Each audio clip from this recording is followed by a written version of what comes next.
Okay, so ito mga kaibigan, another video na naman tayo. Gagawan ko lang ng kasagutan dito po sa video na to. Ang tanong, isa sa mga subscriber natin sa ating YouTube channel. Sabi niya, pwede po sir paggawa ng video yung paahon, ano yung proper use or paglipat ng gear pag nabitin yung engine, tas nanginig ang makina kasi mali yung gamit sa gear.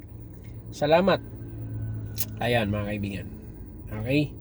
So, actually mga kaibigan, to po nanginginig po talaga ang isang sasakyan or engine, makina ng ating mga kotse kapag ka po tayo ay nabibitin or kinapos ng speed.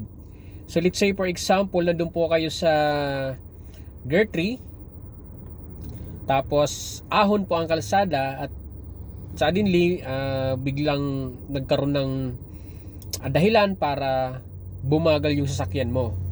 So kailangan po niyan ay mailipat mo siya papunta sa second gear. So pag hindi po siya kinaya ng second gear, pag medyo bitin pa sa second gear, no choice na po kayo, first gear na po ang kailangan yung gamitin. So actually mga kaibigan, ito ho ay medyo mahirap pong gawin, lalong-lalo na sa mga nag-aaral pa lang.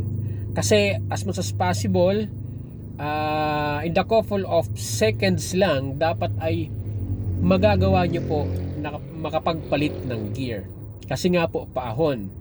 So pag hindi nyo po nagawa yan within the couple of seconds, mawawala po ang inyong speed.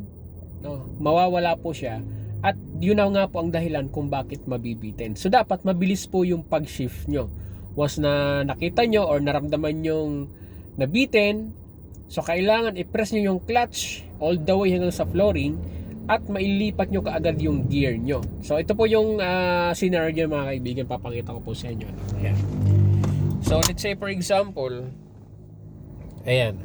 So nasa gear 3 nasa gear 3. So nung paahon, umaahon yung sasakyan natin at na-notice mo na nabitin, no? Medyo kinapos ng speed, kailangan maililipat mo siya ng gear 2. Yan, as much as possible gear 2, then bitawan nyo po as much as possible yung clutch. Huwag naman yung sobrang bitaw, no? Yung kailangan lang mabitawan nyo siya para kumapit kaagad yung clutch nyo. So, ngayon, ang senaryo kasi dito mga kaibigan, pag nagkamali po kayo ng paglipat, kunwari, nasa gear 3 po kayo. Yan.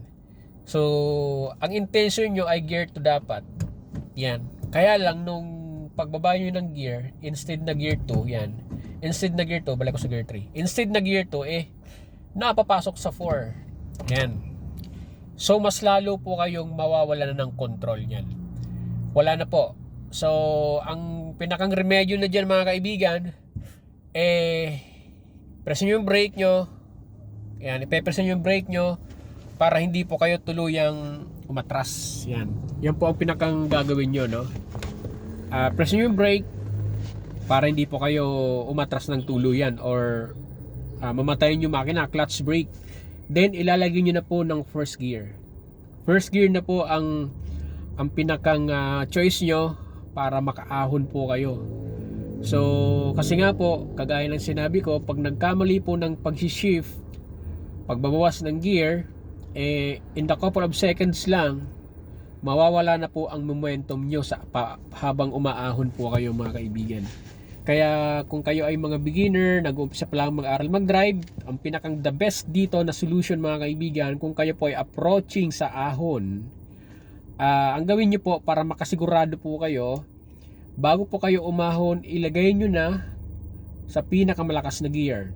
So let's say for example, aahon po kayo sa, ayan, uphill po yung kalsada, no? Uphill.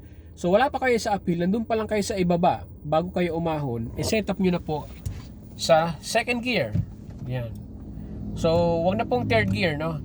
Or di kaya na may parasure, first gear nyo na. Ayan, naka first gear. So gagapang po ang inyong kotse, ang inyong sasakyan aahon. Lalong-lalo na po mga kaibigan kung loaded po kayo, marami po kayong sakay. So, mas maganda na yung nakakasigurado, ilagay mo na sa first gear, then aahon po kayo ng marahan lang ang pagtakbo pero puwersado po. Yan, hindi po yan aatras mga kaibigan. So, yun po ang may advice ko sa inyo, lalong-lalo na sa mga beginner at sa mga nag-aaral para mag-drive. So, yun, sana nasagot ko po yung tanong ng isa nating subscribers sa ating YouTube channel. Kung may mga katanungan po kayo mga kaibigan, huwag po kayong mahihiyang mag-comment dyan sa comment section. And at the same time, syempre pa-share ng video, no? Para dun sa mga iba pa nating mga followers, subscribers na gustong matuto sa pagdadrive. Yun lamang, at lagi tatandaan, ingat sa pagmamaneho.